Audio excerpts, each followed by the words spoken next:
ની શરૂઆત તમારા મગજથી શરૂ થાય છે. હંમેશા સવડા વિચારો કરવા. What you speak, your words decide your personality and character. Point number 2. તમે જે બોલો છો, તમે જે વ્યક્ત થાવ છો, તમારું facial expressions and body language એ તમારા વ્યક્તિત્વ અને તમારા ચારિત્રની ચાડી ખાય છે. માટે speak right.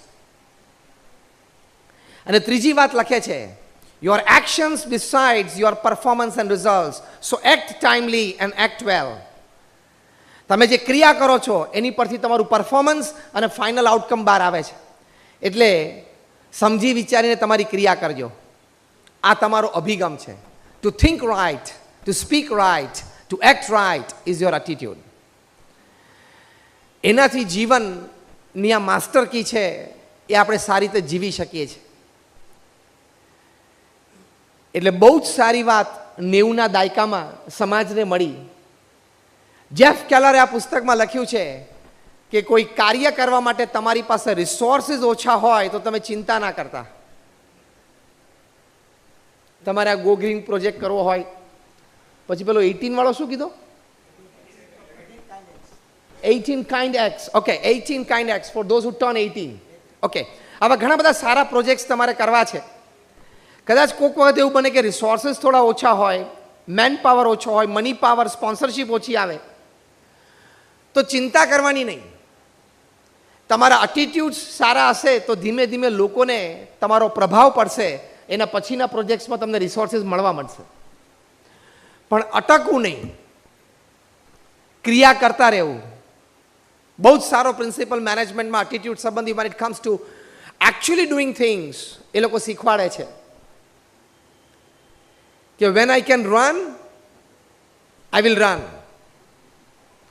But when I can't run, I will walk. When I can't walk, I will crawl. But I will not stop. I will keep moving. એ સિદ્ધાંત છે પૃથ્વી પરનો. આ એટીટ્યુડ આપણે રાખવાનો. તો અભિગમ એટલે તમારી વિચારધારા, તમારો દ્રષ્ટિકોણ, તમારું વલણ અને તમારો હકારાત્મક સવડી ક્રિયા પ્રત્યેનો એક ભાવ, એમાંથી એક સારું પરિણામ ઉપજે છે. એટલે આટલી બધી તાકાત અભિગમમાં છે. જેફ કેલરે બહુ સ્પષ્ટ લખ્યું છે, laser or more resources, the final outcome much depends upon your attitude in life.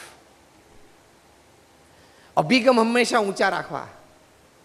ક્રિકેટનું બેટ લઈને ગ્રાઉન્ડ ઉપર જઈએ ત્યારે હું સેન્ચુરી કરવાનો જ છું, હું જ કરી શકું અને હું કરીશ તો જ મારી ટીમ જીતશે, એવા ભાવ લઈને જ એન્ટર થવાનો. ભલે ને 8મા નંબરે ઉતરીએ, અભિગમ તો મોટો જ રાખવાનો. ખ્યાલ આવ્યો? This is your attitude. તો એવા અભિગમથી સફળતા બહુ સારી મળતી હોય છે. એવા ઘણા બધા રિસર્ચિસ થયા છે. ઘણા બધા એવા સારા સક્સેસફુલ બિઝનેસમેને આ સંબંધી વાત જેફ કેલરને કરી અને એમણે આ વાત આ પુસ્તકમાં લખી છે. જો લાભ કેવા થાય છે, પહેલો મોટો લાભ એ છે કે by a positive and high attitude you can turn around any situation for your benefit.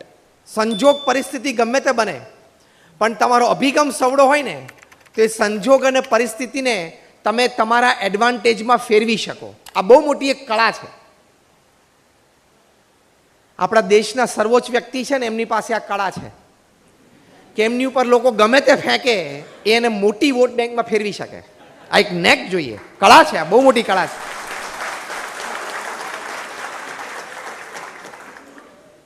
કોકે એમને કહ્યું કે ગુજરાતના ગધેડા, તો કે ગુજરાતની 6 કરોડની પ્રજાને ગધેડા કીધા. પછી એટીટ્યુડ, અભિગમ. મને ગધેડો કીધો, હું ડિપ્રેશનમાં આવી જાઉં, હું દુઃખી થઉં, હું ગાળાગાળી કરું, સામે ગોળું, કશું જ નહીં કરવાનું. Swing it. This is attitude. Bowler તો ઇન સ્વિંગ એ નાખશે, આઉટ સ્વિંગ એ નાખશે, રાઇઝિંગ ડિલિવરી પણ આવશે, બાઉન્સર પણ આવશે. તમને રમતા આવડવું, રમવામાં ખાલી બેટ બોલ સાથે કનેક્ટ થઈને જ રમ્યા ના કહેવાય. હા, બોલને તમે અવોઇડ કરો ને, વિકેટ કીપર પાસે જવા દો ને, એ પણ રમ્યા કહેવાય. એ રમતા નથી આવડતું ને એટલે પ્રશ્ન છે.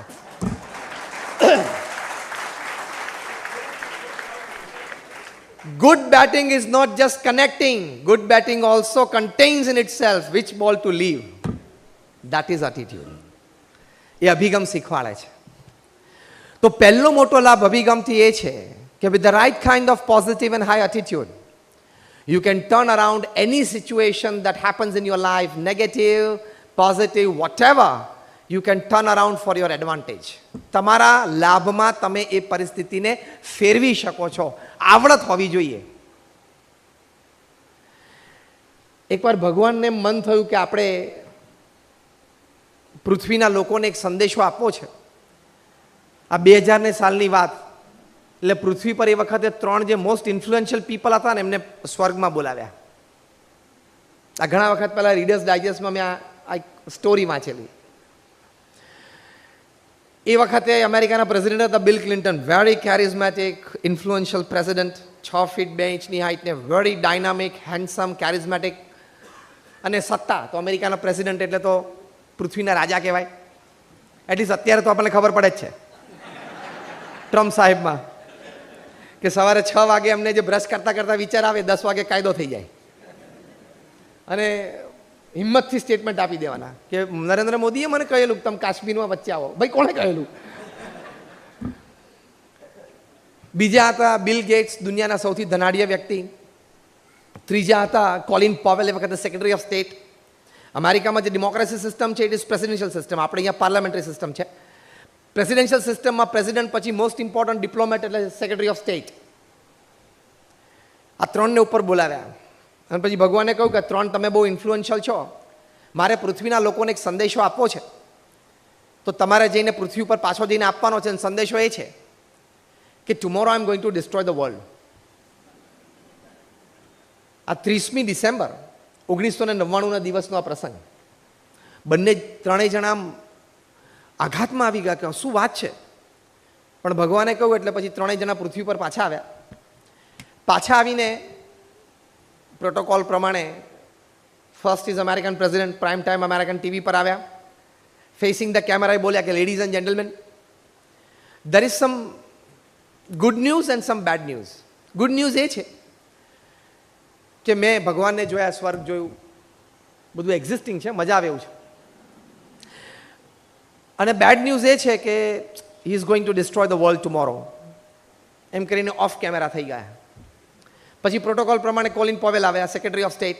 વેલ ladies and gentleman, there is some bad news and some good news. Bill Clinton શું બોલ્યા હતા? કોલિન પોવેલ કે there is some bad news and some good news. Bad news is that my God, he exists. ભગવાન છે, is bad news for him. કેમ? એ વખતે ઈરાકમાં શું કરતા હતા ને એમને ખબર હતી American ફોર્સીસથી. And the good news is that America is finishing off Iraq tomorrow. આમે પૃથ્વીનો નાશ થઈ જવાનો, તો ક્રેડિટ લઈ લો ને. કોઈ પણ પરિસ્થિતિને, સંજોગને તમે તમારા એડવાન્ટેજ માટે ફેરવી શકો છો. And now it was the turn of the most shrewd businessman the planet has ever seen, Bill Gates. Facing the camera આવ્યા અને કે ladies and gentlemen, there is some good news and more good news. The good news is that Microsoft is solving the Y2K problem tomorrow. 2000ની સાલ આવવાની હતી ને ત્યારે બધે પ્રશ્ન હતો સોફ્ટવેરમાં, કમ્પ્યુટર્સમાં કે છેલ્લા 2 ઝીરો યરના એ ડેટ કમ્પ્યુટર લેશે કે નહીં. કારણ કે કમ્પ્યુટરનું સંશોધન થયું છે પછી પહેલી વખત યરમાં પાછળ 2 ઝીરો, 4 ન્યુમેરિકલ્સ હોય એમાં પાછળ 2 ઝીરો આવતા હતા. એ એક્સેપ્ટ કરશે કે નહીં એનું એન્ટિસિપેશન હતું. એટલે એને Y2K પ્રોબ્લેમ કહેતા હતા. Year 2000, K is 1000. Y2K problem popular હતો. એટલે કે માઇક્રોસોફ્ટે એનું સોલ્યુશન લાવી દીધું છે અને ઇટ ઇઝ સોલ્વિંગ ટુમોરો. એટલે મોટી ક્રેડિટ લઈ લીધી. IBMનું ઓરેકોલનું જે થવું હોય થાય, આપણે ક્રેડિટ લઈ લો અત્યારે. એ ગુડ ન્યૂઝ. અને more good news, in the population of 5.5 billion, God chose only 3 people. I was one of them. 5.5 અબજની વસ્તીમાં ભગવાને 3નું જ સિલેક્શન કર્યું. એમાં હું તમે જાણે ગ્રેમીને ઓસ્કાર મળવાનો હોય ને એવી રીતે. વાત એક જ હતી. 3 વ્યક્તિએ એ વાતને વ્યક્ત કરી. કેવી રીતે એ વાતને પોતાની એડવાન્ટેજમાં ફેરવી શકાય એ અભિગમથી નક્કી થાય છે. If your attitude is right, you have the power to convert your loss into profit. એટલી તાકાત છે અભિગમમાં. એટલે અભિગમ હંમેશા સવડો રાખવો, ઊંચો રાખવો, એનો પહેલો મોટો લાભ આ છે.